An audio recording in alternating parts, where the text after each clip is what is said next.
Good evening दोस्तों, welcome to our YouTube channel SSC mathematics. SSC mathematics पर आप सभी लोगों का हार्दिक स्वागत है। जैसा कि हम जानते हैं कि हमने लास्ट वीडियो में यूपीएसआई का previous year question paper start किया था, जो 2017 का 12 तारीख का पेपर था। शिफ्ट फर्स्ट का वो पेपर था और उसके हमने 15 क्वेश्चन तक कंप्लीट कर लिए थे। आज हम 15 से आगे से कंटिन्यू करेंगे और इसमें पूरे 40 क्वेश्चन इसमें हम मैथ्स के कवर कर लेंगे। और ये हमारा प्रीवियस ईयर क्वेश्चन पेपर से रिलेटेड सेकंड वीडियो है, पार्ट सेकंड, है ना। चलिए यार दोस्तों, अब हम क्वेश्चन नंबर 16 देख लेते हैं, क्योंकि 15 क्वेश्चन तक हमने पहले वीडियो में कंप्लीट कर लिए थे। निम्न में से कौन सा भिन्न 5/8 और 6/7 से कम है? देखो यार, 5/8 से अधिक हो और 6/7 से कम हो, मतलब इससे तो कम होना चाहिए, इससे अधिक होना चाहिए। ठीक है, अब मेरी बात ध्यान से सुनना यार। ऑप्शन क्या क्या है तुम्हारे? 1/3, दूसरा क्या है भाई? बी तुम्हारा है 3/5, सी है तुम्हारा 4/7 और डी तुम्हारा कितना है यार? 5/7, है ना। अब यार देखो, कभी भी ऐसा क्वेश्चन आए तो हमेशा क्या करना, तुम 8 7 जो संख्याएं हैं, यानी कि 8 7 और ये 3 और ये 5, 3 और 5, आगे भी 7 7 7 तो हमने ले लिया, इन सबका लैस है निकाल लो। 8 7 56 और ये 5 थे 15, 15 छक्का 90, हासिल लगे 9, 15 पंजे 75 और 9 कितना हो जाएगा यार? 84। 480 इसका क्या आ जाएगा यार? लैसे आ जाएगा। देखो 480 का मल्टीप्लाई यहाँ करो, 8 एकम 8, 8 पंजे 40, 5 पंजे 25, 5 एकम 5, 525 आ गया। 840 की यहाँ मल्टीप्लाई करो, 120, 12 छंग 72। कहने का मतलब ये क्वेश्चन में वो ये कहना चाह रहा है 720 से तो संख्या कम हो और 525 से संख्या ज़्यादा हो। ऐसी देखो यार, 840 की गुणा यहाँ करो, 3 दूनी 6, 3 अट्ठे 24, 280, ये कितना हो जाएगा यार? देखो यहाँ अगर मैं 840 की मल्टीप्लाई करता हूँ तो 5 एकम 5 और 5 छंग 30, 5 अट्ठे 40, है ना। 3 अट्ठे 24, हासिल लगे 2, 16 ते 48 और 2 50, है ना। यहाँ कितना हो जाएगा यार? देखो 12 12 चौक 48 हो जाएगा और यहाँ कितना हो जाएगा यार? देखो 12 12 पंजे 60 हो जाएगा, 600 आ जाएगा। ठीक है, अब देखो यार कौन सा आ रहा है यार? देखो 525 से तो बड़ा हो, 720 से छोटा हो। ये तो 525 से भी छोटा है, ये भी 525 से छोटा है, ये भी 525 छोटा है, तो डी ऑप्शन इसका क्या हो जाएगा? आंसर हो जाएगा, है ना। या फिर तुम यार ऐसे भी कर सकते थे। देखो मैं एक और तरीका बता देता हूँ इसका। देखो जैसे तुम्हारा क्या था भाई? 5/8 था, ठीक है, ये डी ऑप्शन इसका आंसर हो जाएगा। ठीक है ना, 5/8 था और यहाँ तुम्हारा कितना था? 6/7 था। इसके बीच की संख्या ढूंढनी है, तो पहले ऑप्शन को रख के देखो, बी को रख के देखो, सी को रख के देखो, मैं डी रख के दिखा रहा हूँ डायरेक्ट तुम्हें, है ना, जो आंसर है 5/7। ठीक है ना, पहले इन दो भिन्नों को लो, 7 पंजे 35, 8 पंजे 40, कौन सी बड़ी है? ये बड़ी है, हाँ हमें ये बड़ी ही चाहिए थी इससे, है ना। अब इन दोनों भिन्नों को लो, अब इन दोनों भिन्नों को लोगे तो 7 पंजे 35, 7 छंग 42, हमें इससे छोटी चाहिए थी इधर वाली, हाँ ये छोटी है, तो यही ऑप्शन इसका क्या हो जाएगा? राइट हो जाएगा। ऐसी जब तुम ये तीनों ऑप्शन रख के देखो ना, तो ये कंडीशन सेटिस्फाई नहीं होगी, है ना। क्वेश्चन नंबर 17 देखते हैं।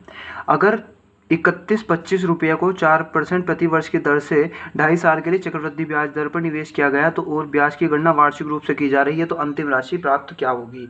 देखो यार, चक्रवृद्धि ब्याज का ये क्वेश्चन है। अब मैं आपको ठीक ठीक बताऊंगा, फिर भी समझते चलना, क्योंकि अब हम पूरा चैप्टर तो नहीं पढ़ रहे हैं, है ना। तो देखो ध्यान से, 4% है तो इस 4% का हमेशा फ्रैक्शन वैल्यू निकालो। कितना आ गया? 1/25। और ये जो नीचे आया 25, ये जो नीचे आया 25, इसका क्यूब करेंगे या स्क्वायर करेंगे या फिर हम इसकी घात 4 करेंगे, वो डिपेंड करेगा साल पर। साल कितना है? 2 से अधिक है ना, 2 से अधिक है 2.5 साल है। अगर यहाँ 3 साल होता तो भी हमें 25 का क्यूब ही करना था, और चूंकि यहाँ पे 2.5 साल है तो भी हमें 25 का क्यूब ही करना है, तो 2 से ज़्यादा ही ना। तो कितना हो जाएगा यार? देखो 25 का क्यूब कितना? 625, 625 156 25। ठीक है, अब यहाँ पे देखो यार, ये पहले साल का ब्याज, ये दूसरे साल का और ये तीसरे साल का ब्याज बैठेगा। ठीक है, जब तुम कंपाउंड इंटरेस्ट चैप्टर करोगे तभी ये क्वेश्चन और अच्छे से समझ में आएंगे, लेकिन आएगा समझ में यहाँ भी। और ये जो है ना यार वैल्यू, ये जो होगा ना, ये प्रिंसिपल होगा, मतलब क्या होगा? ये मूलधन होगा। मूलधन मतलब प्रिंसिपल, जो तुम्हारा ये दे रखा था, हालांकि मैं भी बताऊंगा कैसे करना है। इसका 1/25 निकालो, ये 25 था ना, 1/25 निकालो, 625 आ जाएगा। इसका भी 1/25 यहाँ निकालो, 625 आ जाएगा। इसका 1/25 यहाँ निकालो, 625 आ जाएगा। ठीक है, ये 1 साल का CI हो गया, 1 साल का CI ये, फिर ये सॉरी SI, ये साधारण ब्याज पहले साल इतना लगा, दूसरे साल इतना लगा, तीसरे साल इतना लगा, साधारण ब्याज। अगर मैं साधारण ब्याज इस पर लगाना था, लेकिन हम जानते हैं चक्रवृद्धि ब्याज में ब्याज पर भी ब्याज लगता है ना। तो देखो इस पर कितना ब्याज लगेगा? 1/25 के हिसाब से 25 ब्याज, और इसके बीच में यहाँ तक कितना लगेगा 25 ब्याज दूसरे साल इसका, और इसका अगले साल भी लगेगा, तो 1 हो जाएगा ब्याज जब 1/25 निकालोगे इसका, और इसका डायरेक्ट तीसरे साल भी तो लगेगा कितना 25 ब्याज। कोई दिक्कत तो नहीं है ना। अब देखो यार, हमेशा याद रखना यार, इसका एक बार 25 यहाँ, फिर इसका एक, फिर ये क्या 1/25 जैसे मैंने कराया ना, इसको एक तरह से मतलब याद सा कर लेना, और याद करने की भी जरूरत नहीं है। देखो ब्याज पे ब्याज लगता है, 1 साल लगेगा, फिर दूसरे साल, फिर इसका तीसरे साल भी लगेगा, फिर इसका दूसरे साल भी लगेगा, है ना। अब देखो बात सुना यार, अब अगर मुझे CI निकालना हो, मतलब कि कंपाउंड इंटरेस्ट, CI कितना हो गया, देखो मेरी बात ध्यान से सुनना, पहले साल का कितना हो गया 625, दूसरे साल का कितना हो गया CI 625 + 25 कितना हो गया 650, और तीसरे साल का कितना हो गया 625, और 25 दूनी 50 1 51, और जब 51 में 625 में जोड़ूंगा, जोड़ो यार कितना हो गया 6 7 6, यानी कि 676। ये हो गया CI। पहले साल का इतना, दूसरे साल का इतना, तीसरे साल का इतना, लेकिन उसने 3 साल का नहीं 2.5 साल का पूछा है, तो पहला साल दूसरा साल, और जो तीसरा साल है आधा है, आधे साल के लिए लगा, तो इसका मतलब जब पूरे साल के लिए तुम्हारा 12 महीने तक कितने के लिए लगा, 12 से भाग कर दूंगा तो 1 महीने के लिए, और 6 से गुणा कर दूंगा तो 6 महीने के लिए। तो यानी कि डायरेक्ट बात यह है कि जब आधे साल तक लगा, जब पूरे साल जो ब्याज लग रहा है 676, तो आधे साल कितना लगेगा 2 से भाग कर देंगे, सिंपल सी बात है। कितना हो जाएगा, देखो यार ये 5 हो गया, ये हो गया 7 और 12, प्लस ये कितना हो जाएगा 2 3 6 2 3 6 2 8 16, ठीक है। ये हो जाएगा CI तुम्हारा, कितना हो गया CI टोटल, ये हो गया भाई तुम्हारा 11 और 15, ठीक है। ये 16 हो जाएगा ना, ये 1613। अब मैं बात करता हूँ अमाउंट की। अनुमाउंट मतलब तुम्हारा क्या भाई, मिश्र धन। मिश्र धन जो होता है ना, वो तुम्हारा क्या होता है भाई, प्रिंसिपल यानी कि मूलधन प्लस ब्याज। ब्याज चाहे वो चक्रवृद्धि ब्याज हो चाहे साधारण ब्याज हो। प्रिंसिपल कितना है, मैंने इतना माना ना प्रिंसिपल तो यार, है ना। तो 156 25 प्लस ब्याज कितना है 16 और 13, ठीक है। कितना हो गया 8 2 और 1 3, 6 दूनी 12 हासिल लगा 1, 5 और 1 6 और 1 7 और 1, ये हो गया तुम्हारा मिश्र धन। उसने यही पूछा था कि मिश्र धन क्या होगा, यही हमारा आंसर है। लेकिन हमने क्या किया भाई, हमने मूलधन माना इतना, और वैसे एक्चुअल में मूलधन था इतना। तो जाहिर सी बात मैं क्या कहना चाह रहा हूं कि तुम्हारा 156 25 यूनिट का मान कितना है 3125 है, और 3125 से 5 बार कटेगा, यानी कि 1 यूनिट का मान 1/5 है ना, 1 यूनिट का मान 1/5 है। तो जाहिर सी बात खुद सोच के बता रहा, 17 23 8 यूनिट का मान बटे 5 हो जाएगा ना। यहाँ भी 17 23 8 की गुणा करोगे, यहाँ भी 17 23 8 की गुणा, तो बटे में ही तो पहुंचेगा 5। तो कितना आ गया 5 × 15 2 बचा, 5 चौक 20 2 बचा, 5 चौक 20 3 बचा, 5 7 35 3 बचा, 5 6 30। ये क्या हो जाएगा, इसका मिश्र धन हो जाएगा, है ना। और जब तुम चक्रवृद्धि ब्याज चैप्टर करोगे ना, जब मैं RS अग्रवाल से करा रहा हूँ, तुम और अच्छे से समझ पाओगे इसको, है ना। क्वेश्चन नंबर 18 देखते हैं। 60 किलोमीटर की दूरी तय करने में आमिर सलमान से 4 घंटे अधिक लेता है। देखो यार, माना आमिर की चाल बराबर 1 किलोमीटर प्रति घंटा मान लेता हूं, माना सलमान की चाल बराबर S किलोमीटर प्रति घंटा मान लेता हूं, है ना। और देखो यार, दूरी कितनी बोल रहा हूं, दूरी बराबर है तुम्हारी 60 किलोमीटर। अब मेरी बात ध्यान से सुनना यार, तुम्हें पता है फॉर्मूला क्या होता है, समय बराबर दूरी बटे चाल। मैं बस यही फॉर्मूला लगाऊंगा और ध्यान से समझते जाना। 60 किलोमीटर की दूरी तय करने में आमिर को 6 घंटे अधिक लगते हैं सलमान से। बात सुनना ध्यान से, आमिर का समय कितना होगा, दूरी बटे चाल, दूरी बटे चाल समय होता है। दूरी कितनी है 60 किलोमीटर, आमिर की चाल कितनी है ए, ऐसी मैं सलमान के लिए निकालूंगा, दूरी बटे चाल उसकी चाल, इसका समय इसका समय, इन दोनों के समय का अंतर निकालूंगा ना अगर, तो आमिर को सलमान से 4 घंटे अधिक लग रहे हैं, तो बराबर 4 आ जाएगा। बात समझ गए ना। अब आगे देखो, उसने क्या कहा कि अगर आमिर अपनी गति दुगनी कर देता है, मतलब कि अब उसने क्या किया, आमिर ने क्या किया यार, देखो आमिर ने अब अपनी चाल जो है ना ए से 2a कर दी गति, उसकी अपनी गति जो है ना ए से 2a कर दी, और जो सलमान की गति थी वो s की s रही। बात समझ गए ना। तो अब क्या हो रहा है, वह सलमान से 2 घंटे कम लेता है, 2 घंटे कम लेता है, तो 60 बटे और 60 यहाँ आएगा, दूरी बटे चाल, चाल किसकी सलमान की, और दूरी बटे चाल, चाल कितनी आमिर की, आमिर की कितनी थी 2 है, अगर इसे माइनस करोगे तो बराबर 2 घंटे आएगा, है ना। अब देखो बात सुनो, तुमने सोचा कि 60 बटे ए यहाँ लिया, यहाँ 60 बटे एस क्यों लिया, क्योंकि हमेशा याद रखना है बड़े में से छोटा कटता है। जब तुमने नीचे इसका दुगना कर दिया तो क्वेश्चन में अपना आप जो है ना ये वैल्यू जो है छोटी हो गई, तो ये बड़ी में से ही तो घटेगी। या फिर वो देखो साफ कह रहा है कि आमिर सलमान से 4 घंटे अधिक लेता है, तो जाहिर सी बात है आमिर का समय अधिक है ना, तो इसलिए आमिर में से घटेगा समय। अब क्या कह रहा है वो, अगर आमिर अपनी गति दुगनी करते तो वह सलमान से 2 घंटे कम लेता है, मतलब सलमान का समय टाइम ज़्यादा है, तो सलमान से ही घटेगा आमिर का समय। बड़े में से ही तो छोटा घटता है ना। अब देखो कुछ नहीं, इनको जोड़ दो, ये प्लस का और ये माइनस का कट जाएगा आपस में। इसके ऊपर नीचे अगर मैं 2 से गुणा कर दूं तो 2a और 2 ये कितना हो जाएगा 120, 120 में से 60 जाएगा, कितना बच जाएगा 60 बटे 2a बराबर 4 और 2 6 हो जाएगा। 6 से कितनी बार कटेगा यार 10 बार, और 2 से कितना बार कटेगा, देखो ध्यान से देखना है कितना आ गया 10 बटे 2a बराबर 1 बटा 1 ही तो है, ये 6 यहाँ से एक बार ही तो एक ही तो बचा फिर यहाँ, तो 2a बराबर कितना हो जाएगा यार 10, तो a बराबर कितना हो जाएगा 5 किलोमीटर प्रति घंटा। मतलब कि आमिर की चाल कितनी आ जाएगी भाई 5 किलोमीटर प्रति घंटा आ जाएगी। ठीक है, ये इसका आंसर हो जाएगा। क्वेश्चन नंबर 19 देखते हैं, किस अनुपात में इतने रुपए प्रति किलोग्राम गेहूं इतने रुपए प्रति किलोग्राम गेहूं के साथ मिलाया जाए कि ताकि मिश्रण 9 रुपए प्रति किलोग्राम हो जाए। कुछ नहीं है यार, देखो ये हम मिश्रण चैप्टर में भी पढ़ चुके हैं। ये इन दोनों को किस अनुपात में मिलाया जाए कि इसका रेट इतना हो जाए। बस कुछ नहीं करना, इसमें से इसको माइनस करो कितना 70, 0.70 आ जाएगा, इसमें से इसको माइनस करूंगा तो 0.80 आ जाएगा, है ना। ये पॉइंट से पॉइंट कट जाएगा यहाँ पे और 0 से 0 कट जाएगा, तो 8:7 इसका क्या आ जाएगा भाई आंसर आ जाएगा। क्वेश्चन नंबर 20 देखते हैं, निम्नलिखित 4 उम्मीदवारों ए बी सी डी द्वारा प्राप्त अंक हैं। देखो यार ए द्वारा प्राप्त अंक कितने हैं 556 में से 420 मिले हैं 556 में से, है ना। तो देखो ए को इतने मिले, बी को कितने मिल रहे हैं, बी को मिल रहे हैं भाई देखो 560 तुम्हारे 720 में से, सी को कितना मिल रहा है भाई 415 मिल रहा है 500 में से, डी को कितना मिल रहा है भाई, डी को मिल रहा है 485 तुम्हारा भाई 650 में से। किसके अंकों का प्रतिशत सर्वोच्च से दूसरे पायदान पर है, मतलब कि दूसरे नंबर में सबसे बढ़िया नंबर किसका है प्रतिशतता में। प्रतिशत बनाने के लिए गुणा 100 करेंगे ना, गुणा 100। अब मेरी बात देखो यार ध्यान से सुनना, 0 से कट के 0, ये 7 6 42, 7 8 56, 4 से कटेगा 25 बार और 2 से कटेगा 3 बार, 25 दिया 75% नंबर है इसके। ठीक है, 0 से 0, 8 9 72 हो जाएगा, 8 7 56, ये इससे अगर मैं भाग करूंगा तो 70 है ना, 700 हो जाएगा, 700 बटे 9 कितना 7 7 63, 9 7 63, 9 7 63.77 आ जाएगा, है ना इतना प्रतिशत। 0 से 0, 5 से काटेंगे 5 8 40, एक बचा 5 से 15, कितना आ गया यार 83%। यहाँ इसको काटेंगे 0 से 0, 5 से काटेंगे इसको यार देखो 5 9 45, 5 7 35 और 5 से कटाए 13 बार, है ना। 970 बटे 13, 13 7 91, कितना बटाया 6, 13 चौका 52, ये देखो 74 समथिंग आएगा।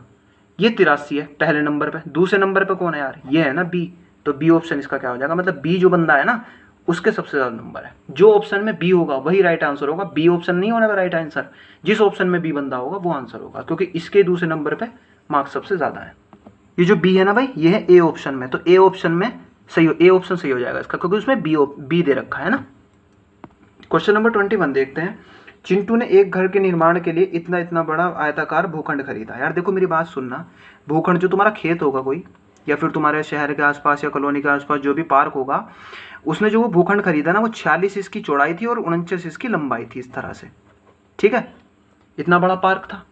अब उसने क्या किया इसके बाद भाई, पहले कदम के रूप में उसने 7 मीटर अर्धव्यास और तुम्हारा 40 मीटर गहराई का कुआं खोदा। अब इस खेत के अंदर तुमने क्या किया यार, जिसकी रेडियस यानी कि जिसकी त्रिज्या जो थी ना 7 मीटर थी, यानी कि अर्धव्यास इतना तो उसकी गोलाई की अर्धव्यास थी, और नीचे जो गहराई में खोदा वो जो एच थी उसकी, मतलब हाइट थी उसकी, जो ऊंचाई थी वो 40 मीटर थी, है ना। अब मेरी बात ध्यान से सुनना यार, तुमने क्या किया, इतना बड़ा एक तुम्हारा खेत लिया तुमने, ठीक है, जिसकी लंबाई कितनी थी 49 और चौड़ाई कितनी थी 40 मीटर। अब तुमने क्या किया, इसके बीचों बीच कुआं खोद दिया गोल गोल, ठीक है ना, जिसका जो अर्धव्यास है ना वो कितना है 7 है, और तुमने 40 मीटर तक गहराई में खोदा, इसको खोद दिया। अब इसका क्षेत्रफल निकालो यार, देखो वृत्त का क्षेत्रफल जो मैं निकलवा रहा हूँ बस एक बार देख लो, फिर उसके बाद सब पता चल जाएगा क्या होगा। वृत्त का क्षेत्रफल होता है पाई आर स्क्वायर, 22/7, आर कितना है इसका 7 × 7, 7 से 7 कटा कितना आ गया 154 मीटर स्क्वायर। बस इसको अपने पास रखो, ये क्यों निकलवाया मैं भी बताऊंगा, पहले सब चीज़ निकलवा रहा हूँ मैं, उसके बाद देखना यार मैं क्या कहूँगा, उसके बाद देखना यार। देखो अब उसने क्या किया, मेरी बात ध्यान से सुनना, तुमने क्या किया भाई, इसके बीच में एक कुआं खोद दिया, 7 मीटर जिसकी त्रिज्या थी और तुम्हारा भाई 40 मीटर गहराई थी, इसके अंदर से कुछ ना कुछ मिट्टी निकली होगी, मिट्टी निकली होगी ना, वो मिट्टी तुमने क्या करी, इसमें से निकाली और इसके चारों तरफ फैला दिया, है ना, चारों तरफ फैला दी। तो उसने कहा जो ये मिट्टी फैली है ना, तो इससे तुम्हारा खेत थोड़ा सा तो ऊंचा होगा ना, क्योंकि तुमने मिट्टी फैलाई है। तो उसकी हाइट पूछ रहा है कितनी है, उसकी ऊंचाई पूछ रहा है कितनी है। ठीक है, तो उसकी हाइट बताऊँ कितनी होगी, देखो उसकी ऊंचाई जो होगी ना, उसकी ऊंचाई बराबर जो होगी ना, वो ये होगी। देखो सुनो, सबसे पहली बात तो इसका क्षेत्रफल कितना है, मतलब कि कुएं का आयतन, कुएं का आयतन। ठीक है, कुएं का आयतन। कुएं कैसी शेप में है, गोल शेप में है। गोलाई में जब तुम नीचे तक खोदते हुए जाओगे बेलन का रूप ले लेगा, यानी कि पाई आर स्क्वायर एच। ये फॉर्मूला होता है यार, देखो कुएं का आयतन यानी कि बेलन का आयतन का formula pi R square H होता है। ठीक है, बटे में, बटे में क्या आएगा, देखो इस खेत का आयतन नहीं, इस खेत का आयतन नहीं आएगा, इस भूखंड का क्षेत्रफल, यानी कि देखो तुम्हारा क्या आएगा, इस भूखंड का क्षेत्रफल आएगा बिल्कुल। ठीक है, इसका कितना आएगा, हाँ इस भूखंड का क्षेत्रफल ही आएगा। देखो भूखंड का क्षेत्रफल माइनस वृत्त का क्षेत्रफल, मतलब कि इस भूखंड का क्षेत्रफल कितना होगा, इसका क्षेत्रफल कैसे निकलेगा 49 गुणा 46 माइनस वृत्त का क्षेत्रफल कितना 154। अब मेरी बात ध्यान से सुना, मैंने क्यों करा, तुम्हें लगा कि तुमने मिट्टी उठाई और बाहर की तरफ डाल दी, है ना, तो तुम ये सोच रहे होंगे कुएं का आयतन बटे भूखंड का आयतन क्यों नहीं आया। वो इसलिए नहीं आया यार, तुमने जो वो मिट्टी फैलाई है ना इससे निकाल के, वो इसके चारों तरफ फैलाई है, समझ रहे हो ना, इस गोले के ऊपर नहीं फैलाई, इसलिए इस गोले का हमें एरिया माइनस करना पड़ा है। ठीक है, अब बस यहाँ पे मान रख देंगे और कुछ नहीं करना, बस वैल्यूज रखनी है। 22/7 इंटू आर की जगह कितना आएगा, आर मैंने बता रखा 7 मीटर है, तो 7 × 7 × 40, और ये नीचे कितना है भाई, ये यहाँ कितना हो जाएगा 49 गुणा 46, देख लेते हैं कितना होगा यार,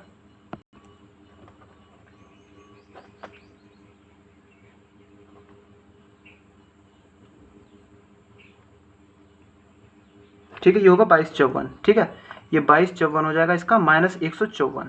ठीक है, तो ये कितना आ जाएगा यार, देखो 7 से यहाँ 7 कट गया, 7 दूनी 14, हाँ से लगा 7 दूनी 14 15 गुणा 40 बटे कितना आ जाएगा इसमें से माइनस करके 2100।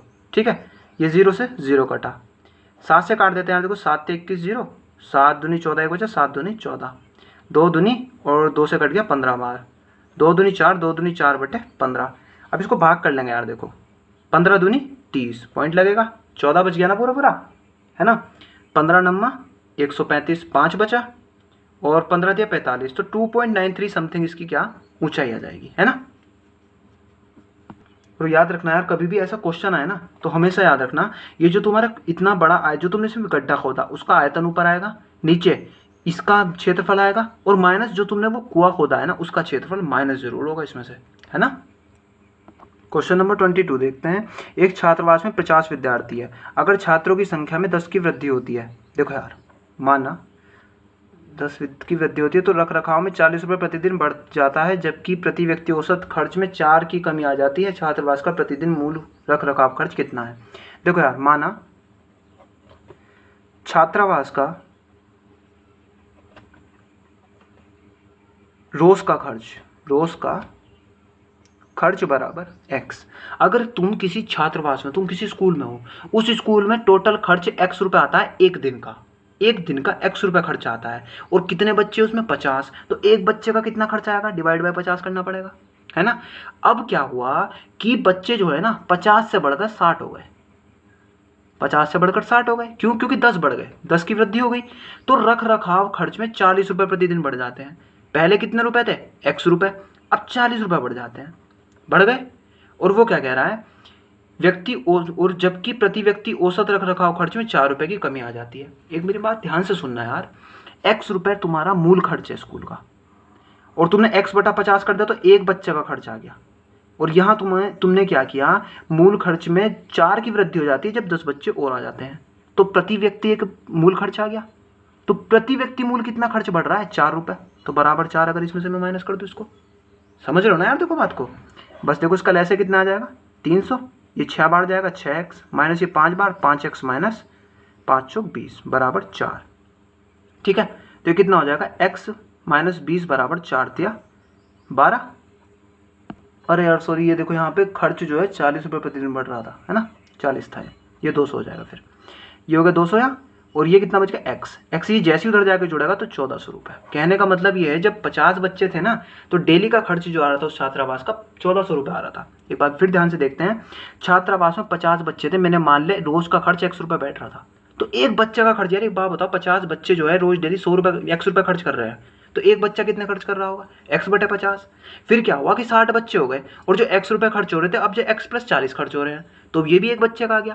पहले एक बच्चे का खर्च, अब के एक बच्चे का खर्च, तो उसमें कितने की बढ़ा था इसमें से माइनस करके तो पता चलेगा, तो बराबर 4 आ गया। क्वेश्चन नंबर 23 देखते हैं। के का मान ज्ञात करें जो 5, 12, 29 और जो 57 में प्रत्येक में जोड़ा जाना चाहिए ताकि वे समानुपातिक हो जाएं। देखो बात सुनो भाई, 5/12 लेना पड़ेगा, अनुपात समानुपात में हम पढ़ते ही हैं।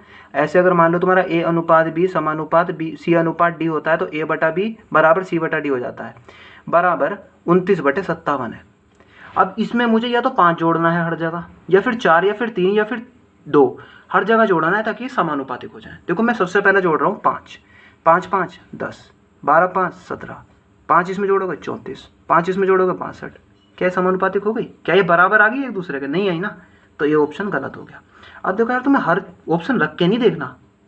देखो 4 उठाओ, 4 को नीचे जोड़ो, 4 और 16, 4 और 12 कितना हो जाएगा 16, और यहाँ कितना हो जाएगा 61। क्या 16 और 61 का कोई रिलेशन है? कुछ भी नहीं है यार, पढ़ने में भी नहीं आता। ये काटो, सी देखो 2 जोड़ूंगा 14, 2 जोड़ूंगा यहाँ कितना हो जाएगा 59, 59 तो वैसे ही प्राइम नंबर है यार, कुछ नहीं होने वाला, 14 से तो कभी नहीं कटेगा, ये भी गलत हो गया। डी देखो यार, देखो 3 देखो 3 जोड़ के हो जाएगा आराम से। देखो 5 3 8 बैठ रहा है ना, और यहाँ 3 जोड़ूंगा 32, हाँ यार 8 से कटने वाला बैठ रहा है, और यहाँ 3 जोड़ूंगा 15, और यहाँ 3 जोड़ूंगा 60, ये भी 15 से कटने वाला बैठ रहा है। 5 3 8/15 बराबर कितना हो जाएगा 32/60। तो देखो यार कितना हो जाएगा 4 8 32, 4 से कटा 15 बार, 8/15 बराबर 8/15, तो डी ऑप्शन सही नहीं हो गया इसका। क्वेश्चन नंबर 24 देखते हैं। एक विज्ञान मंच में भाग लेने के लिए पंजीकृत छात्रों के समूह की औसत आयु 17 वर्ष है। देखो यार, माना कुल पंजीकृत बच्चे बराबर x, ठीक है, x बच्चे मैंने मान लिए, तो योग कितना होगा हमें ये नहीं बताने वाला यार इसका 17x योग क्यों होगा, क्योंकि पदों की संख्या बटे पदों का योग बटे पदों की संख्या बराबर ही तुम्हारा औसत होता है, ठीक है। 17 जब इसकी औसत आएगी, टोटल बच्चे x है, तो पदों की संख्या की अगर मैं औसत से गुणा कर देता हूँ तो योग आ जाता है, ठीक। 16 साल की उम्र के 10 नए बच्चे आ जाते हैं, 16 साल औसत उम्र, योग कितना होगा? 16 साल औसत उम्र है और 10 बच्चे हैं, यानी कि अगर मैं औसत की गुणा संख्या से कर दूं, उनके जो पदों की संख्या है, मतलब जो संख्याएं हैं उससे कर दूं, तो कितना आ जाएगा? इसका योग आ गया 160। मेरी बात ध्यान से सुनना। अब पहले 17x योग था बच्चों की उम्र का, कुछ नए बच्चे आए, उनका योग जो है 160 है, तो बराबर जो औसत है ना नया, वो इतना बन गया 16.5। ये भी योग, ये बराबर औसत, सेटिस्फाई नहीं होगा मामला, तो ये इसको क्या करोगे तुम? गुणा कर दोगे किससे? x + 10 से। क्यों करी मैंने x + 10 से गुणा? मेरी बात ध्यान से सुनना। बच्चों की संख्या x थी, तो मैंने योग बनाने के लिए क्या किया? औसत की गुणा बच्चों की संख्या से कर दी, 17x आ गया इनका योग। बच्चों की संख्या 10 थी, 10 की गुणा मैंने औसत से कर दी, ये आ गया इनका योग। योग को जोड़ा, योग को जोड़ा, योग को जोड़ा, तो क्या आया? योग ही तो आया बच्चों का, और ये दे रखा बराबर में औसत।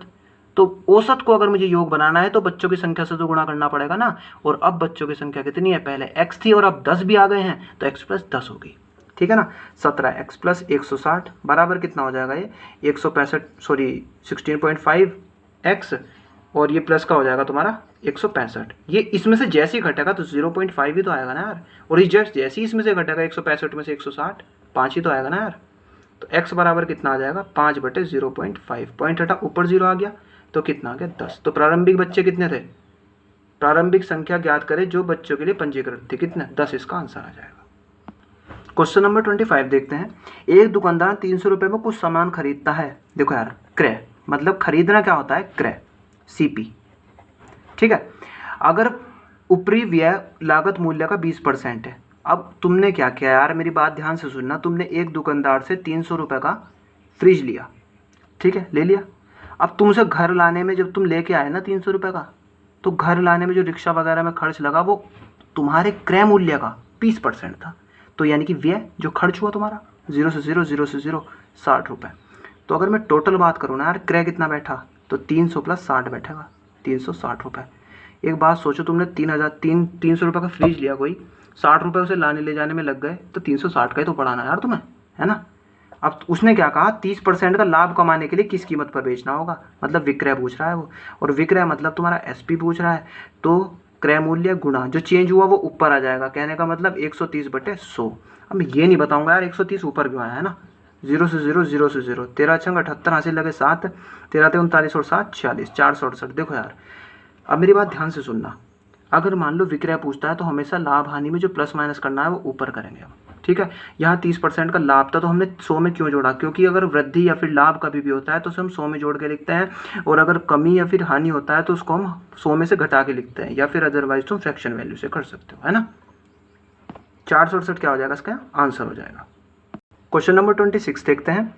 4800 रुपये का 16 सही 2/3% की फ्रैक्शन वैल्यू 1/6 होती है, या फिर तुम ऐसे भी करते हो 16 ते 48 और 2 50/3, यानी कि तुम इसको ऐसे भी कर सकते हो यार, देखो 50/3 गुणा 1/100 ही है ये, तो जो 50 से 2 बार कटेगा 3 दूनी 6 हो जाएगा, है ना।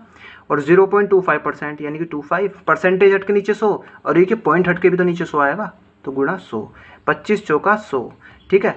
और 2 जीरो से ये 2 जीरो कटे, 6 चौक 24, 24 दूनी 48, तो क्या आ जाएगा 2 इसका आंसर आ जाएगा। क्वेश्चन देखते हैं 27, ठीक है। 0.9 और इसका महत्तम समापवर्तक निकालना है हमें, ठीक है। ये 0.525 हो जाएगा। यार देखो इसको तुम कैसे करोगे, ये पॉइंट हटेगा नीचे कितने 3 0, ये पॉइंट हटेगा नीचे कितने 2 0, ये पॉइंट हटेगा नीचे तो 1 0। फॉर्मूला होता है अगर तुम्हें कभी भी बटे में अगर लैसे मैसे निकालना हो तो ऊपर का मैसे बटे नीचे का लैसे, ठीक है। अगर कभी भी तुम्हारा मैसे पूछता है यानी कि महत्तम समापवर्तक, अगर वो पूछता है इनका लैसे बताओ, लैसे मतलब लघुत्तम समापवर्तक, तो ऊपर का लैसे नीचे का मैसे, मतलब जो पूछेगा वो ऊपर दूसरा नीचे, ठीक है। और तुम डायरेक्ट मत कर देना यार, कभी तुम ऊपर का मैसे निकाल दो नीचे का लैसे निकाल दो, नहीं, पहले इसके काट के देखो कट रहा है नहीं कट रहा, तो 9/10, ठीक है, कोमा। ये कट रहा है, हाँ 4 कम 4, 4 दूनी 8 और ये 25 बार, ये कट रहा है 5, 25 दूनी 50, 25 कम 25, 25 चौका 100। अगर ये कट रहे हैं ना तो इन्हें काट जरूर देना, वरना आंसर गलत आ जाएगा, ठीक है। अब मैंने कहा ऊपर का मैस है, ऊपर का मैस है, कॉमन क्या है तीनों में, 3 कॉमन है, नीचे का लेस है, ये देखो कितना आ जाएगा, देखो इनका 5 8 40, 8 8 5 40, ये हाँ 200 आ जाएगा यार, देखो इसका, है ना, दोनों का इनका लेस अगर निकालोगे तो तुम 200 आ जाएगा, तो इसका ये क्या हो जाएगा आंसर, ठीक है। अगर कभी भी पूछता है मैस है और बटे वाली संख्या हो तो हमेशा उनको काट के देखना है, अगर वो कट रही है तो काट लेना है, उसके बाद ऊपर वालों का मैस है नीचे वालों का लेस है, अगर वो मैस है पूछता है जो भी पूछेगा वो ऊपर बाकी दूसरा नीचे आ जाएगा। क्वेश्चन नंबर 28 देखते हैं। एक कार्यालय में काम को करते हुए n व्यक्ति वह काम 60 दिनों में पूरा कर सकते हैं। देखो यार n व्यक्ति 60 दिनों में कोई काम पूरा कर सकते हैं। अगर 12 व्यक्ति काम पर लाए गए हों, 12 व्यक्ति अतिरिक्त काम पर लगाए हों, यानी कि पहले n थे अब n+12 हो गए, ठीक है ना, लगाए हों तो वही काम पूरा होने में 12 दिन कम लगेंगे। पहले 60 दिन में लग रहा था काम पूरा और अब 12 दिन कम लग रहे हैं, 12 दिन कम लग रहे हैं, पहले 60 दिन लग रहे थे, तो कितने लग रहे होंगे 48, यही बराबर है क्योंकि ये भी काम है और ये भी काम है, दोनों बराबर है क्योंकि काम तो दोनों सेम ही है। 12 चौक 48, 12 पंजे 60, 5n बराबर, देखो यार ध्यान से देखना 5n और यहाँ बैठेगा 4n, तो 5n में से जैसे ही 4n जाएगा तो सिर्फ और सिर्फ n बचेगा और 12 चौक 48 इसका क्या हो जाएगा आंसर हो जाएगा। यानी कि शुरुआत में वह कितने लोग थे 48 थे। अगर क्वेश्चन में कहता वो अंत में कितने लोग थे तो n+12 हो जाएंगे यानी कि 60 हो जाएंगे फिर वे बच्चे, मतलब कि जो मजदूर थे कितने आदमी थे, है ना। वैसे आंसर इसका एक्चुअल में 48 ही है। क्वेश्चन नंबर 29 देखते हैं। मैकेनिकल शब्द के अक्षरों में कितने 5 अक्षर के इस प्रकार के शब्द बन सकते हैं वह हमेशा एक व्यंजन के साथ शुरू हो। देखो यार ध्यान से देखना, मैकेनिकल, इसमें देखो सबसे पहले यार वोवेल्स कितने हैं, वोवेल्स मतलब स्वर कितने हैं, और फिर देखो कॉन्सोनेंट कितने हैं यानी कि व्यंजन कितने हैं। देखो यार वोवेल्स कौन कौन से हैं, ई है, फिर ए है, अब यार ए आई ओ यू ई जो ये होते हैं ये वोवेल्स ही होते हैं, क्या होते हैं ए ई आई ओ यू, ये वोवेल्स होते हैं, बाकी इनको छोड़कर सब कॉन्सोनेंट्स होते हैं, ठीक है। एक आई है और एक ए है, यही तो वोवेल्स है इसमें, और बाकी बचे हुए कितने हैं ये कॉन्सोनेंट्स है, M C H N C L, तो कितने हो गए ये टोटल, देखो यार ये तो हो गए तुम्हारे भाई पूरे 6 और ये हो गए तुम्हारे 4, 6 4 10, 1 2 3 4 5 6 7 8 9 10, ठीक है। अब तुमसे क्वेश्चन में क्या कहा जा रहा है कि 5 अक्षर है कोई, 5 अक्षरों के तुम्हें शब्द बनाने हैं भाई, ठीक है, 5 अक्षरों के शब्द बनाने हैं, शब्द बन सकते हैं। वह कितने शब्द बन सकते हैं? जिसमें एक व्यंजन के साथ शुरू हो, मतलब कि शुरू में एक व्यंजन आना चाहिए, शुरू में एक व्यंजन आना चाहिए। तो जाहिर सी बात है शुरू में इन चारों में से तो कोई नहीं आएगा ना, क्योंकि ये तो स्वर है, स्वर तो 4 आ नहीं सकते। तो व्यंजन जो है ना वे 6 है। इन 6 में से कोई भी शुरुआत में आ सकता है, चाहे वो अब जा एम हो, चाहे सी हो, चाहे एच हो, चाहे एन हो, चाहे सी हो, चाहे एल हो, यहाँ आ सकता है। तो जाहिर सी बात है इस डब्बे को भरने का हमारे पास 6 तरीके हैं। चाहे मैं यहाँ एम रख सकता हूँ, C H N C L, कुछ भी रख सकता हूँ, है ना। 6 तरीके मेरे पास इस डब्बे को भरने के। अब मेरी बात ध्यान से सुनना यार, दूसरे उसने सिर्फ कहा कि शब्द, वह शब्द हमेशा एक व्यंजन से शुरू हो, शुरुआत के लिए कहा उसने, दूसरे वाले के लिए कुछ नहीं कहा। तो ध्यान से देखना यार, कोई एक ही तो भरोगे यहाँ। जब एक यहाँ भर दोगे तो बाकी कितने बचे? 9 ही तो बचे होंगे ना अब, तो 9 यहाँ भरोगे। और जब 1 1 2 यहाँ भरेगा तो 10 में से अब कितने बचे? क्योंकि उसने यहाँ कुछ नहीं कहा कि स्वर बनना है, व्यंजन बनना, कोई से भी भर सकते हो तुम यहाँ, ठीक है। यहाँ 8 तरीकों से, यहाँ तुम कितने तरीके से भर सकते हो? यार देखो 7 तरीकों से, और यहाँ भर सकते हो इसको 6 तरीकों से, है ना, ठीक है। अब देखो यार, कुछ नहीं करना तुम्हें, अब इनके पास सीधी मल्टीप्लाई कर दो, 6 गुणा 9 गुणा 8 गुणा 7 गुणा 6 बटे वे आएंगे जो रिपीट हुए। रिपीट हुए कौन कौन रिपीट हुए? देखो ए और ए 2 बार आया तो फैक्टोरियल 2, फैक्टोरियल 2 मैं बता दूंगा जब परमुटेशन एंड कॉम्बिनेशन चैप्टर पढ़ेंगे, तब मैं बता दूंगा फैक्टोरियल 2 का मतलब क्या होता है, ठीक है। गुणा एक और क्या रिपीट हुआ? एक तो तुम्हारा रिपीट सी भी रिपीट हुआ और यहाँ भी सी रिपीट हुआ, तो इसके लिए भी फैक्टोरियल 2 बराबर। अब इनकी गुणा कर देंगे यार बस, है ना। देखो इनकी गुणा कितने, 9 छंग 54 आ जाएगा। इनकी गुणा करके यार देखो तुम्हारा आ जाएगा 18 144 144, और बटे कितना? फैक्टोरियल 2 का मतलब ये होता है, अगर तुम्हारा फैक्टोरियल 2 है ना तो इसका मतलब ये है 2 से पीछे तक चले जाओ गुणा करते हुए। 2 गुणा 1, 1 से पीछे भी कुछ होता है? नहीं होता, बस ऐसे ही। अगर फैक्टोरियल 5 की बात करता हूँ तो 5 से पीछे चले जाओ, 5 गुणा 4 गुणा 3 गुणा 2 गुणा 1। ऐसी फैक्टोरियल 6 की बात करूंगा तो 6 गुणा 5 गुणा 4 गुणा 3 गुणा 2 गुणा 1, है ना। जब हम परमुटेशन एंड कॉम्बिनेशन चैप्टर पढ़ेंगे तब ये से सीख लेंगे, है ना। 2 यहाँ आ जाएगा, 2 यहाँ, कितना आ जाएगा? 4, और जब 4 की इससे मैं भाग करूंगा तो कितना आ जाएगा? 45 36, इसका क्या हो जाएगा भाई? आंसर हो जाएगा। कितना हो जाएगा आंसर इसका? 45 36। कुछ नहीं करना यार, जो वो पूछ रहा है हमेशा ऊपर की कंडीशन वही रहनी है, नीचे हमेशा वे आएंगे जो रिपीट हो रहा है। रिपीट कौन कौन से होते हैं? देखो सी सी और था इसलिए 1 फैक्टोरियल 2 आया, ए और था इसलिए 1 फैक्टोरियल 2 आया, ठीक है। अब मेरी बात ध्यान से सुनना, अगर वो क्वेश्चन में पूछता तुमसे क्या, वह शब्द हमेशा एक स्वर से शुरू होना चाहिए। स्वर मतलब वॉवेल से। तो इस खाने को भरने के जो तरीके थे वो सिर्फ 4 ही थे, क्योंकि हमारे पास सिर्फ और सिर्फ 4 ही वॉवेल्स हैं। अब तुम सोचोगे यार एक बात सोचो, मैं यहाँ पे ई भी भर सकता हूँ, ए भी भर सकता हूँ, आई भी भर सकता हूँ, हमारे पास तो 3 ही तरीके हुए, हमारे पास तो 3 ही तरीके हुए, क्योंकि ए का तो रिपीटिशन हो रहा है ना, और यही रिपीटिशन हम कम करने के लिए भाग करते हैं यहाँ। समझ रहे हो ना बात को? कोई दिक्कत तो नहीं होगी ना, बस यही है। अगर यहाँ 4 आ जाता, फिर यहाँ 9 आ जाता, फिर यहाँ 8, फिर यहाँ 7, फिर यहाँ 6, ठीक है ना, ऐसे कर सकते थे हम। और अगर वो क्वेश्चन में ना तो वो कहता कि यहाँ पे व्यंजन हो शुरू में, ना ही स्वर हो, तो तुम यहाँ क्या करते? यहाँ 10 लिखते हैं, यहाँ 9, ये 10 तरीके से भरा जाता फिर, क्योंकि ना तो उसने कहा कि स्वर हो ना ही कोई व्यंजन हो, तो इनमें से हम कोई सा भी उठा कर रख सकते हैं इसमें, है ना। फिर यहाँ 10, यहाँ 9, यहाँ 8, यहाँ 7, यहाँ 6, और फिर बटे में फिर फैक्टोरियल 2 इंटू फैक्टोरियल 2, क्योंकि रिपीटेशन तो हमेशा लेना ही लेना है ना। तो क्वेश्चन नंबर 30 देखते हैं। इसमें क्या रखा? निम्नलिखित चित्र देखें और नीचे दिए गए प्रश्नों का उत्तर दें। तालिका का ध्यान से अध्ययन करें और नीचे दिए गए प्रश्नों के उत्तर दें, ठीक है। ये मोबाइलों के बारे में हमें कुछ डाटा दिया हुआ है, उसके बारे में हमें स्टडी करना है। 2010 से लेकर 2011 तक जो बिक्री हुई है सैमसंग के मोबाइल की, वो 18 मोबाइल बिके। नोकिया के तुम्हारे 108, सोनी के 24, ब्लैकबेरी के 28, माइक्रोमैक्स के 34, ऐसी 11 से 12 और 12 से 13, ये सब मतलब हमें डाटा दे रखा है कौन से साल में कितने मोबाइल बिके हैं, ठीक है। आगे कह रहा है वो सभी 5 कंपनियों द्वारा साल 2012-13 में बेचे गए मोबाइलों का औसत संख्या क्या है। सभी का औसत संख्या पूछ रहा है, वो कितना है, ठीक है।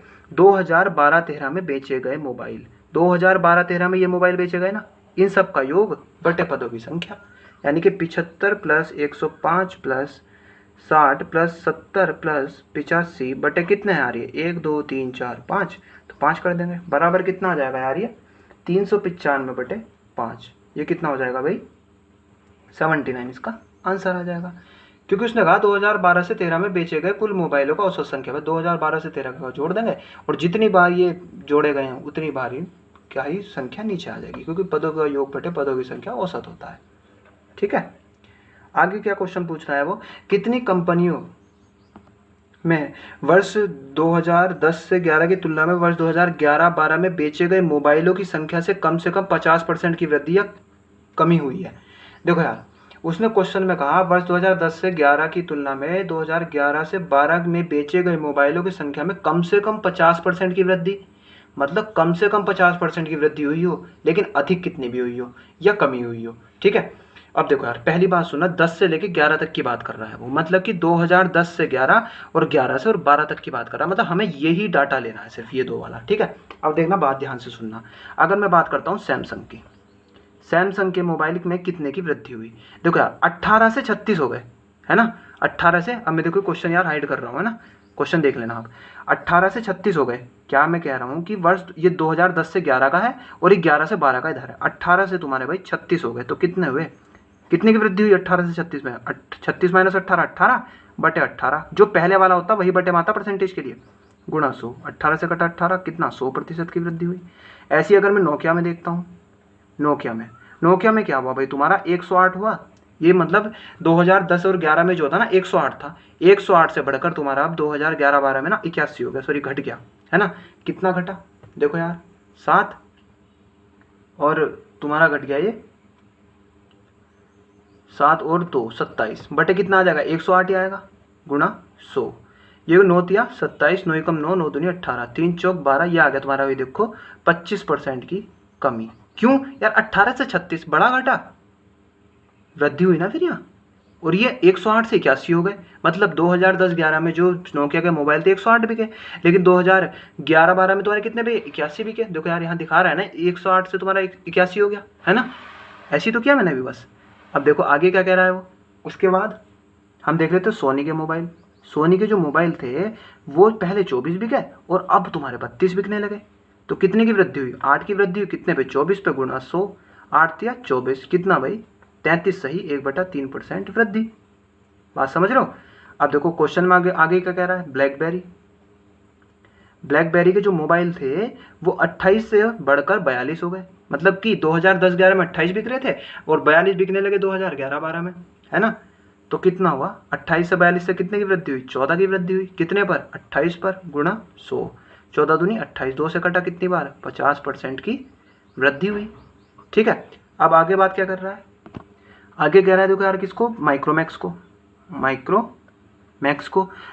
क्या कह रहा है वो, देखो 34 से घटकर 17 हो गया यार, इसमें घटान हो रहा है। ठीक है, 34 से 17 कितना घटा, 17 घटा, और कितने पर, 34 पर, गुणा 100, 17 दूनी 34 और 50 आ जाएगा इसका, 50% कमी। अब देखो यार, वो क्वेश्चन में क्या पूछ रहा है, वो ये पूछ रहा है बेचे गए मोबाइलों की संख्या कम से कम 50% की वृद्धि, कम से कम 50% की तो वृद्धि हुई हो, अधिक कितनी भी हुई हो वृद्धि, एक ही है, क्योंकि 50% तो है ना कम से कम, अधिक कितनी भी हो, ये नहीं, क्योंकि उसने कहा 50% की वृद्धि या कमी, ये नहीं हो सकता, ये भी नहीं हो सकता, 50% की वृद्धि या कमी, 50% की वृद्धि या कमी। देखो क्वेश्चन में वो कह रहा है 50% तो हुई हो कमी, और वृद्धि जो है 50% हो, चाहे उससे अधिक हो, क्वेश्चन में लैंग्वेज ये कह रहा है। तो कितने हैं ऐसे, सैमसंग है और भाई तुम्हारा ब्लैकबेरी है और माइक्रोमैक्स, तो इसका आंसर 3 हो जाएगा, क्या हो जाएगा, 3 हो जाएगा, एक तो सैमसंग, एक ब्लैकबेरी, एक माइक्रोमैक्स। क्वेश्चन नंबर 32 देख लेते हैं। एक सैमसंग, नोकिया, सोनी, ब्लैकबेरी और माइक्रोमैक्स मोबाइल का औसत उत्पादन खर्च जो है ना वो इतना इतना और इतना रुपया है, सभी वर्षों को मिलाकर प्रति मोबाइल औसत खर्च कितना है। देखो यार, सारा का सारा औसत खर्च बताना है, देखो कितना है। ठीक है, अब मेरी बात ध्यान से सुनना है यार, देखो सैमसंग के लिए इतना है, 4000 इसका और इसका, मैंने बताया था ना तुम्हें, योग बराबर क्या होता है यार, देखो योग बराबर होता है तुम्हारा, योग बराबर औसत गुणा पदों की संख्या। ठीक है, अब मैं बात करता हूं सैमसंग के मोबाइल की बात, ठीक है ना, सैमसंग के मोबाइल की बात अगर मैं करता हूं तो उसका औसत कितना है, 5000, औसत कितना है, देखो सैमसंग का 5000 है, और पदों की संख्या अभी लिखूंगा मैं, ठीक, ऐसे ही अगर मैं अभी लिखूंगा मैं, ठीक है, नोकिया के लिए कितने हैं भाई, 4000 है औसत, गुणा पदों की संख्या कितनी है वो भी अभी लिखेंगे हम, और उसके बाद तुम्हारा सोनी का बोल रहा है, सोनी का तुम्हारा कितना है भाई 3000, और पदों की संख्या अभी लिखते हैं। और फिर आता तुम्हारा भाई ब्लैकबेरी के लिए पदों की संख्या कितनी है भाई, सॉरी औसत कितना है 2000, क्योंकि देखो 2000 दे रखा है ब्लैकबेरी के लिए, पदों की संख्या अभी लिखेंगे। और उसके बाद बोल रहा हूँ माइक्रोमैक्स। माइक्रोमैक्स में जो है ना भाई वो 1000 औसत है और पदों की संख्या अभी लिखेंगे। देखो यार पदों की संख्या क्या होगी, है ना। देखो यार पदों की संख्या जो होगी ना ये होगी, देखो मेरी बात ध्यान से सुनना। सैमसंग के कितने मोबाइल हैं, 2010-11 में तुम्हारे 18 मोबाइल बिके, और जो 11-12 में तुम्हारे 36, 12-13 में तुम्हारे 75।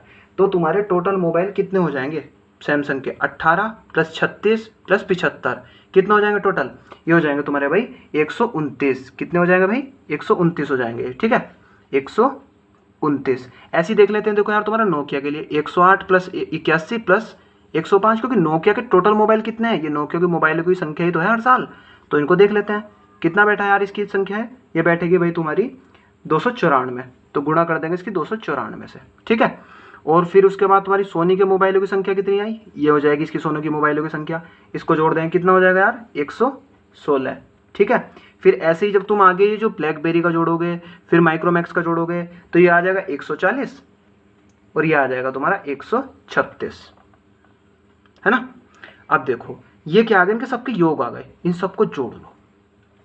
अब देखो यार करना तो पड़ेगा ऐसे, और बटे अगर इनका सबका औसत निकालना हो तो सारे जितने भी मोबाइल हैं, मतलब कि ये प्लस ये प्लस ये और ये भी सारे जोड़ के जोड़ लो सबको इनको, और ये सब जोड़ के जो आएगा वो आएगा 815, ठीक है। मतलब 129, 294, 116 और 140 और 136 को जोड़ लेना, ठीक है। देखो लेंदी क्वेश्चन तो है ये बहुत ज़्यादा है, ठीक है। और जब तुम इसकी मल्टीप्लाई कर लोगे सब जगह सबको जोड़ लोगे और भाग कर दोगे 815 से, तो इसका समथिंग 3171.77 इसका ये आंसर आ जाएगा, ठीक है। देखो यार ऐसे क्वेश्चन हमेशा टाइम वेस्ट के लिए होते हैं, है ना। इसमें बहुत ज़्यादा टाइम लग जाएगा इसके कैलकुलेशन में, पहले तुम्हें 1000 इसमें से कॉमन लेना होगा, फिर भी यार मल्टीप्लाई कोई हल्की तो नहीं है, कॉम्प्लिकेटेड है ना, लेकिन करना तो है ना। क्वेश्चन नंबर 33 देखते हैं। एक काम को अकेला ए 8 दिन में पूरा करता है, 8 एक काम को अकेला 8 दिन में पूरा करता है, ये कार्य समय का है तुम्हारा, ठीक है। जबकि बी अकेला उसे 10 दिन में करता है, बी अकेला उसे 10 दिन में, कोई और नहीं दे रखा, ए और बी के बारे में बात चल रही है। हमेशा इनका लैसे लेना, कितना आएगा 8 और 10 का लैसे 40, इसको इससे काटो कितना 50, इसको इससे काटो कितना 4, ये आएगा एक दिन का काम इनका, कितना एक दिन का काम, ठीक है। अब ये होता है टोटल काम, ठीक है। जब तुम कार्य समय चैप्टर पढ़ोगे तो मैं और अच्छे से समझ में आएगा। तो इसके लिए उन्हें परिश्रमिक के रूप में 900 रुपये मिलते हैं। रुपए जो बढ़ते हैं ना हमेशा वो बंदे की एफिशिएंसी के हिसाब से बढ़ता है, मतलब कितनी कार्य क्षमता है उसमें, जो जितना अच्छा काम करेगा तुम उसे उतने तो अच्छे पैसे दोगे, है ना। ये एक दिन में 5 काम कर रहा है और ये एक दिन में 4 काम कर रहा है, मतलब ये एक दिन में 5 ईंटें बना रहा है और ये 4 ईंटें बना रहा है, तो ज़्यादा तो ए को मिलेंगे ना, तो इसी हिसाब से बटेंगे 5 4 9 ही, यूनिट का मान कितना है 900, 1 यूनिट का मान 100, तो 5 यूनिट का मान कितना, यानी कि ए को मिलेगा 500 रुपये और बी को ऐसे ही कितने मिलेंगे भाई 400 रुपये, ये हो जाएगा इसका आंसर। 500 रुपये ए को मिलेगा, बी को 400 रुपये। आगे पूछ रहा है वो, यह भी ज्ञात करें कि इस काम को पूरा करने में कितने दिन लगेंगे, और दिन लगेंगे अगर दोनों ने काम करना शुरू किया है तो एक साथ मिलकर वे काम करते हैं, ठीक है, एक साथ मिलकर। दिन कितने लगेंगे, ऊपर आएगा टोटल काम कितना 40 है और नीचे इन दोनों की एफिशिएंसी का योग 5 4 9, तो यही इसका आंसर हो जाएगा 40/9, इसका 400 इसका 500, ठीक है। क्वेश्चन नंबर 34 देखते हैं। सितंबर 15, देखो यार 15 सितंबर 2212 को हफ्ते का कौन सा दिन होगा, मतलब इस दिन बताना है कि इस तारीख को कौन सा दिन होगा।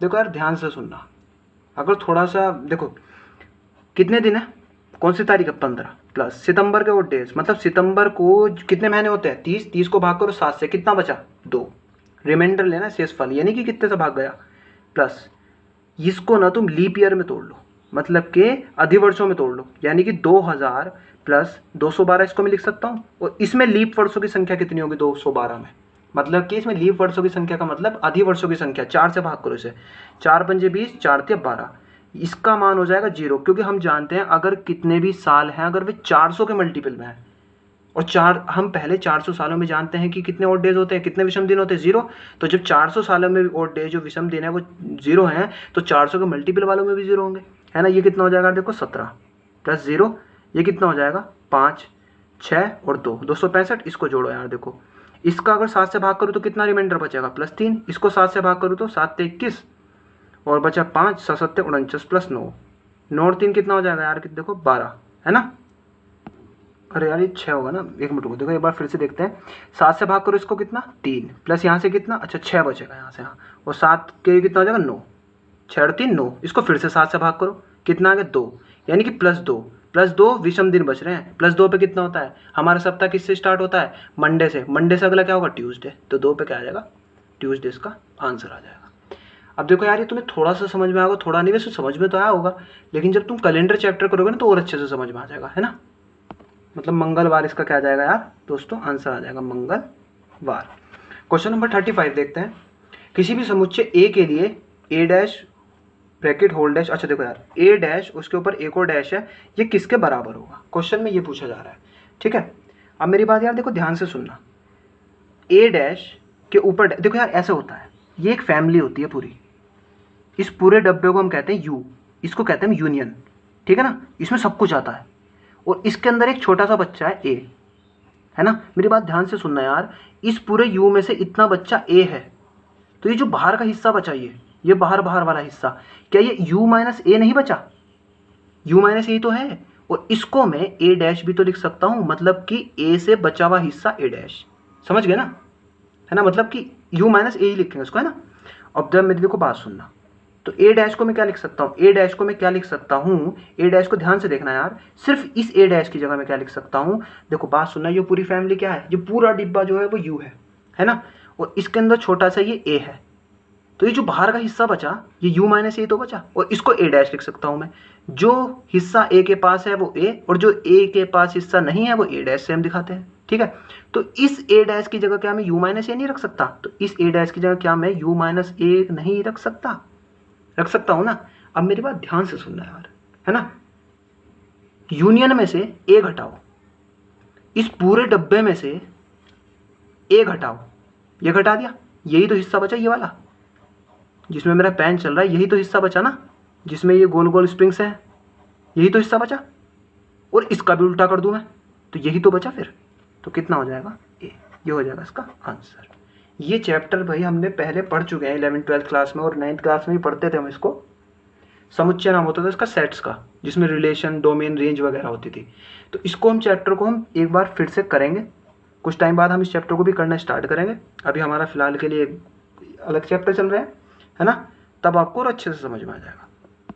क्वेश्चन नंबर 36 देखते हैं। पवन महेश को 2400 रुपये 3 साल के लिए, जॉन को 3600 रुपये 5 साल के लिए। देखो यार 2400 रुपये 3 साल के लिए, 3600 रुपये तुम्हारे 5 साल के लिए देता है, कर्ज पर देता है। पवन और ब्याज के रूप में इतने रुपए रकम लेता है समान दर पर, गुणा आर प्लस गुणा आर बटे समान दर है, इसलिए आर लिया हमने यहाँ पे, और कितने रुपए मिल रहे हैं उसको 1200 रुपये। अब देखो यार बिल्कुल ये मत सोचना कैसा है, ये होता है P यानी कि मूलधन, R यानी कि समय, और T सॉरी P और T और R यानी कि PRT/100 इसका फॉर्मूला होता है साधारण ब्याज का, यानी कि P होता है मूलधन, R होता है दर, और T होता है समय, ठीक है। अब देखो यार 12 से काटो, 12 × 36, या 12 से कट जाएगा 2 बार, ठीक है। अब देखो यार कितना हो जाएगा ये, 3 दूनी 6R प्लस 3 पंजे 15R बराबर कितना हो जाएगा ये 100, है ना।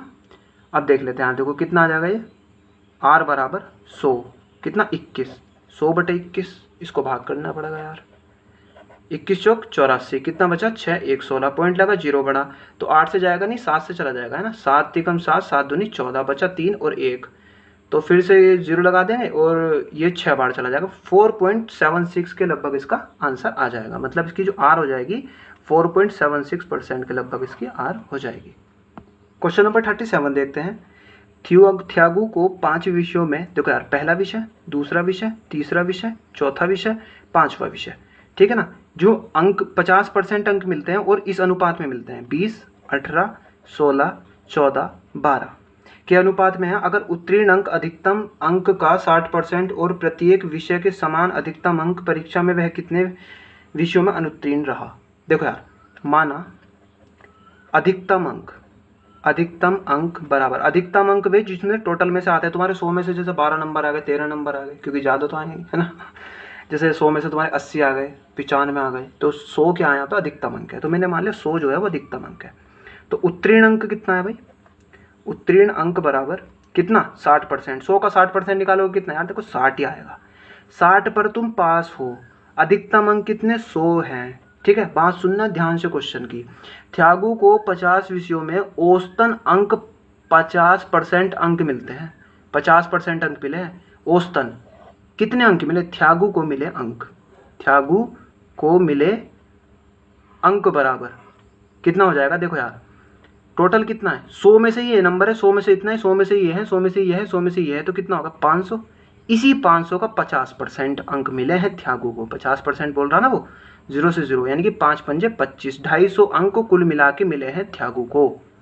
अंक मिले कितने? 250। हमारे हिसाब से कितना? 20 unit, 18 unit, 16 unit, 14 unit, 12 unit, पांचों विषय में। और हमारे क्वेश्चन के हिसाब से बोल रहा वो 250 नंबर मिले। तो देखो इनको जोड़ लेंगे, कितना हो जाएगा? ये 30 और ये भी 30 दूनी 60 और 20 80, यानी कि 80 ही यूनिट का मान कितना है? 250 है। 0 से कट गया 0, 1 यूनिट का मान कितना आ गया यार? 25/8। समझ गए ना? 1 यूनिट का मान कितना आ गया? 25/8। अब क्वेश्चन को ध्यान से सुनना यार। ए में कितने अंक मिले इसको? 1 यूनिट का मान 25/8। पहले वाली सब्जेक्ट में जो उसको मिले 20 यूनिट अंक, तो 20 यूनिट का कितना हो जाएगा? 25/8 गुणा 20 कितना आ जाएगा यार? देखो इसका 12.5 से कट जाएगा ये, 1 मिनट, ये आ जाएगा इसका। देखो यार 62.5 ये मार्क्स आ जाएंगे इसके, है ना। और अगर मैं इसके दूसरे विषय में पूछता हूँ तो 25/8 तो उसकी 1 यूनिट का मान है। 18 यूनिट का मान कितना हो जाएगा? 4 2 चौक 8, 2 9 18, 9 से काटेंगे 225, 225 को 4 से भाग करेंगे तो कितना? 56.25। ठीक है। और अगर मैं तीसरे में देखता हूँ उसके, तीसरे में कितने मार्क्स आ जाएंगे उसके यार? देखते हैं। देखो तीसरे में मार्क्स आ जाएंगे उसके कितना? 1 यूनिट का मान कितना है? देखो इतना 25/8 गुणा 16, 8 दूनी 16, यानी कि 50 नंबर आ जाएंगे उसके, है ना। और फोर्थ में कितना आ जाएंगे उसके नंबर? फोर्थ में आ जाएंगे उसके 14 यूनिट का मान निकालना है। 14 यूनिट का भी लगभग यार ऐसे ही बैठेगा तुम्हारा। जब 25/8 करोगे गुणा 14, तो इसे 2 से ही लगभग काट दो तो 43 पॉइंट समथिंग बैठेगा, है ना। पांचवा देखते हैं, इसमें कितना यार? देखो 25/8 गुणा 12, इसका भी ज़्यादा नहीं बैठेगा यार, 40 पॉइंट लगभग ही इतना ही बैठेगा, है ना। अब मेरी बात ध्यान से सुनना, वो क्वेश्चन में पूछ रहा है देखो कितने विषयों में अनुत्तीर्ण रहा। 60 नंबर पे पास हो तुम, सिर्फ इसमें पास है वो, बाकी इसमें इसमें इसमें और इसमें चारों में फेल है। तो कितने में फेल रहा? 4 में फेल रहा। तो 4 इसका आंसर हो जाएगा, जिस ऑप्शन में 4 होगा। ठीक है, क्योंकि 60 नंबर पे पास है ना यार, ये तो सब 60 से कम है ना। और तुम इसको यार देखो अंदाजे से भी निकाल सकते थे, जैसा 8 है और यहाँ 18, 8 दूनी 16, 25 दूनी 50, 50 के लगभग आएगा, फेल है ना। मैंने तो एक्चुअल वैल्यू से निकाली ताकि तुम्हें समझ में आ जाए। जैसे यहाँ पे देखो 18 था, 8 दूनी 16, 2 25 दूनी 50, फेल ही होगा। 8 और बटे में 12, ये तो दुगुना भी नहीं पहुंच रहा, तो 40 से कम ही होगा। और 40 ये कितना देखो यार, दो के लगभग चलो पहुंच रहा है, चलो 16 के लगभग, 8 दूनी 16, 25 दूनी 50, थोड़ा थोड़ा लगभग होगा, है ना। तो इसमें सिर्फ 1 में पास होगा, 4 में फेल होगा, इसलिए 4 इसका आंसर हो जाएगा राइट, क्योंकि उसने अनुत्तीर्ण ही पूछे हैं, कितने सब्जेक्ट में वो अनुत्तीर्ण रहा। क्वेश्चन नंबर 38 देखते हैं। एक थैले में 7 लाल 3 नीली गेंदें हैं। बिना प्रतिस्थापन के थैले में एक से बाद 1-2 गेंदें निकाली गई, कितनी संभावना है कि वे अलग अलग रंग की हों?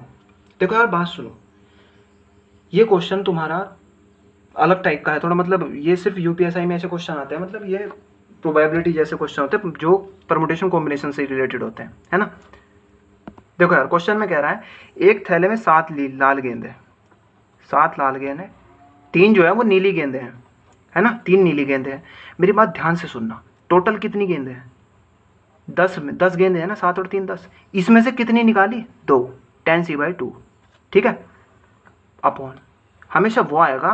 क्वेश्चन में क्या कह रहा है वो, कि क्या संभावना है कि वे अलग अलग रंग की हों। अगर वो लाल रंग की है तो 7 में से एक ही तो गेंद निकली होगी, 7 में से एक ही गेंद तो निकली होगी, जब भी तो वो लाल रंग की होगी, है कि नहीं।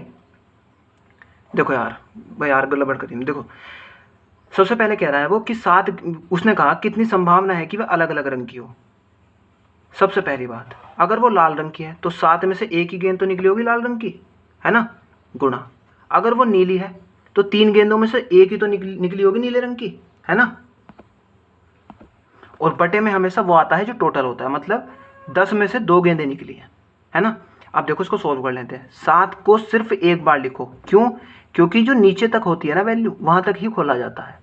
जैसे नीचे गुणा 3 को भी एक बार लिखो, क्योंकि 3 अगर यहाँ पे 2 होता तो 3 गुणा 2 लिख देते। जैसे यहाँ है देखो 10c2, यानी कि 10 गुणा 9 लिखेंगे यहाँ, क्यों? क्योंकि 2 तक जाना है हमें पीछे तक। अगर यहाँ पे तो 7c4, तो 7 गुणा 6 गुणा 5 गुणा 4 तक लिखते हैं हम, समझ रहे हो ना। लेकिन जो नीचे बचता है उसको भी लिखना होता है। फिर जैसे 2 बचा तो इसको फैक्टोरियल 2 लिखना पड़ेगा हमें, ठीक है ना। इसको और अच्छे से हम समझ लेंगे जब हम question number permutation combination chapter करेंगे, ठीक है ना। ये हो जाएगा तुम्हारा 90, 2 से कटेगा 45 बार, 3 से कटेगा 15 बार, कितना आ जाएगा यार 7/15। इसका क्या आ जाएगा आंसर आ जाएगा कितना 7/15। क्वेश्चन नंबर 39 देखते हैं। एक अनुबंध को 96 दिनों में पूरा किया जाना था, मतलब किसी काम को 96 दिन में पूरा करना था। बराबर कार्य क्षमता के 260 व्यक्तियों को काम पर लगाया गया, प्रत्येक दिन 16 घंटे काम करते हैं। 66 दिनों के बाद पता चलता है कि वे इतना ही भाग पूरा किया गया है। पहले की काम की तरह व्यक्तियों को समान कार्य क्षमता अतिरिक्त कितने तैनात किए जाएं, मतलब और कितने तैनात किए जाएं कि 18 घंटे अगर वे काम करें तो पूरा एक्यूरेट टाइम पर काम पूरा हो जाए। देखो यार बात सुनो, 96 दिन में कोई काम तुम्हें पूरा करना था, तुमने क्या किया 260 व्यक्ति लगाए, बस काम जो है ना वो नीचे आएगा, बाकी सबकी गुणा ऊपर, इतना याद रखना, ठीक है। ये होगा तुम्हारा व्यक्ति, MDHW वाला पढ़ा होगा तुमने फॉर्मूला, है ना। 260 गुणा कितना 16 घंटे काम करते हैं, एफिशिएंसी इतनी है, 66 दिन तक कार्य करते हैं, गुणा 66, क्योंकि काम अभी तक आया नहीं है इसलिए हम नीचे नहीं लेंगे कुछ भी। यह पाया गया कि काम का 4/7 यानी कि 4/7 ही पूरा कर पाए हैं, ठीक है। भाग पूरा किया, पहले से ही काम कर रहे व्यक्तियों की समान कार्य क्षमता वाले अतिरिक्त व्यक्ति को तैनात किया जाए, कि मतलब 260 में मैं कितने व्यक्ति और लगा दूं कि अगर वे 18 घंटे प्रतिदिन कार्य करें तो काम पूरे एक्यूरेट टाइम पर पूरा हो जाए। 96 दिन में, सॉरी 96, अरे 92 है ना, ये 92 है, क्वेश्चन में सही कर लेना, ये 92 है, ठीक है ना। 92 दिन में कोई कार्य पूरा होना था, 66 दिन यहाँ लग गए, तो कितने बचे आगे के लिए 26 ही तो दिन बचे, 92 माइनस 66 कर लेंगे, बटे 4/7 काम इन्होंने कर लिया, 7 में से 4 काम इन्होंने कर लिया, तो 7 में से 4 काम ही तो करना है बस। अब 7 से 7 कट जाएगा यहाँ, है ना। और ये देखो यार 26 से यहाँ ये 10 बार कट जाएगा, और उसके बाद देख लेते हैं यार, देखो 4 से 4 चौक 16 कट जाएगा, 2 से ये 22 बार कट जाएगा, 2 से 9 बार कट जाएगा, 3 से 3 बार कट जाएगा, है ना, ठीक है। और ये 2 से 2 बार कटा, है ना। अब देखो सुनो यार, ये कितना हो जाएगा 440 बराबर कितना होगा 260 प्लस x, तो x बराबर कितना हो जाएगा 440 माइनस 260, कितना आ जाएगा यार इसमें से घट के 180 इसका आंसर हो जाएगा, है ना। 180 क्या हो जाएगा इसका आंसर हो जाएगा। क्वेश्चन नंबर 40 देखते हैं। 72 किलोमीटर प्रति घंटे की रफ्तार से चल रही ट्रेन 54 किलोमीटर प्रति घंटे की रफ्तार से चल रही मोटरसाइकिल को 1 मिनट में आगे निकल जाती है उससे, है ना। ट्रेन की लंबाई पूछ रहा है कितनी है। देखो यार पहले तो तुम्हें सापेक्ष चाल निकालनी पड़ेगी। सापेक्ष चाल का मतलब क्या होता है, मैंने बताया था ना, कभी भी 2 वाहन अगर एक ही दिशा में जा रहे हैं तो चाल क्या हो जाएगी, घट जाएगी। अगर 2 वाहन विपरीत दिशा में जा रहे हैं तो वो चाल हमेशा जुड़ जाएगी। तो ये तो सेम दिशा में जा रहे हैं ना, सेम दिशा में जा रहे हैं यार, देखो 72 और 54, तो 72 माइनस 54 कितना हो जाएगा 18 किलोमीटर प्रति घंटा, क्योंकि ये भी किलोमीटर प्रति घंटा में और ये भी किलोमीटर प्रति घंटा में है ना। अब देखो यार इसको मीटर प्रति सेकंड में चेंज कर लो। हम जानते हैं किलोमीटर प्रति घंटा में अगर कोई चाल होती है उसको मीटर प्रति सेकंड में कैसे चेंज करते हैं, 5/18 से मल्टीप्लाई करके, तो कितनी हो गई 5 मीटर प्रति सेकंड। कहने का मतलब यह है यार, वो 5 मीटर ट्रेन चल रही थी 1 सेकंड में, तो 1 मिनट में यानी कि 60 सेकंड में कितनी चलेगी, क्योंकि उसने कहा ना 1 मिनट में आगे निकल जाती है वो, तो 60 सेकंड मतलब 1 मिनट में, 60 सेकंड मतलब 1 मिनट, तो 60 की गुणा यहाँ भी करनी पड़ेगी, 6×5 30 मीटर। तो उसकी लंबाई कितनी थी ट्रेन की, 30 मीटर थी ना, क्योंकि हम जानते हैं कभी भी ट्रेन अगर किसी खंबे को, पोल को, पेड़ को, व्यक्ति को या फिर मोटरसाइकिल को अगर वो पार करती है तो अपनी लंबाई के बराबर ही दूरी तय करती है, तो 300 मीटर उसकी क्या हो जाएगी, लंबाई हो जाएगी। चलिए दोस्तों आज के लिए हम इतना ही रखते हैं। यह हमारा 12 दिसंबर 2017 का जो प्रथम पाली में आया क्वेश्चन पेपर था UPSI का, उसका हमने मैथ्स का पोर्शन कंप्लीट कर लिया है। अगली वीडियो में हम इसी तारीख को द्वितीय पाली में जो क्वेश्चन पेपर आया था UPSI का उसको करना स्टार्ट करेंगे।